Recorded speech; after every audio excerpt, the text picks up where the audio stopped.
పవన్ని మోహన్ బాబు వ్యతిరేకిస్తున్నాడా? తెలుగు ఇండస్ట్రీలో mega family నుంచి వచ్చిన hero power star Pawan Kalyan. ప్రస్తుతం పవన్ కళ్యాణ్ కేవలం హీరోగానే కాకుండా తెలుగు జనసేన పార్టీ పెట్టి ప్రజల్లోకి వెళ్లారు. ఇప్పటికే ఆంధ్రప్రదేశ్ రాజధాని భూసేకరణ సమయంలో వారికి అన్యాయం జరుగుతుందంటే వారి తరఫు నుంచి పోరాడారు.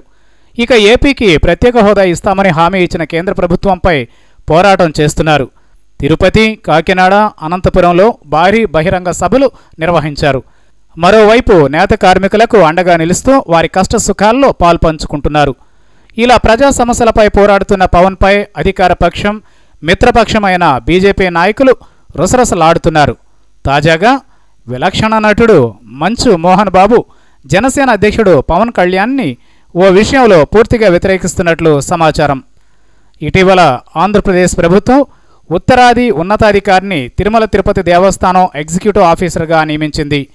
ఇప్పటికే ఉత్తరాది వారంటే మండిపడుతున్న పవన్ కళ్యాణ్ టీటీడీ ఈవోగా ఎలా నియమించారు, దానికి చంద్రబాబు సమాధానం చెప్పాలి, దక్షిణాది రాష్ట్రాల్లో ఈవో స్థానానికి ఎవరూ పనికిరారా అంటూ ప్రశ్నించారు. అయితే ఇప్పటి వరకు ఈ విషయంలో సైలెన్స్గా ఉన్న మంచు మోహన్ బాబు ఒక్కసారిగా పవన్పై పరోక్షంగా ఫైర్ అయ్యారు. టీటీడీ ఈవోగా అనిల్ కుమార్ సింఘాల్ ఎంపిక పట్ల హర్షం వ్యక్తం చేయడమే కాకుండా ప్రపంచవ్యాప్తంగా ఉన్న హిందువులకు తిరుమల శ్రీవారిని ఎంతో భక్తితో కొలుస్తారని, ఆయనకు భాషా భేదం, ప్రాంతీయ భేదం లేవని, అలాంటి ఆ స్వామిని ఏ ఒక్క భాషకు పరిమితం చేయడం ఏంటని పవన్ వ్యాఖ్యలను ఖండించడమే కాకుండా ఆయన్ని నియమించడం పెద్ద సమస్య కాదని, నా మద్దతు అనిల్ కుమార్ సింఘాల్కేనని తేల్చి పడేశారు మోహన్ బాబు.